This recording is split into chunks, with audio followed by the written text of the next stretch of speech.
Guys, ito, tatry natin kung talaga nga bang maluluto yung itlog sa init. Okay, so ngayon, ayan, yan yung magluluto ngayong araw.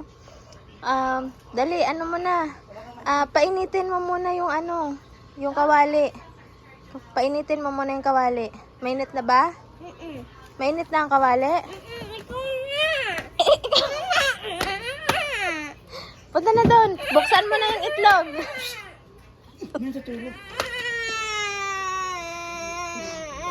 ka na umiyak? Sabi mo mag-vlog ka. Okay na. Dali, buksan mo na yung itlog. Lagay mo na dyan. Ingat talaga. Hindi ka talaga. Napano ka ba? Dali na, bilisan mo na. Paano yan? O, halika na, halika na.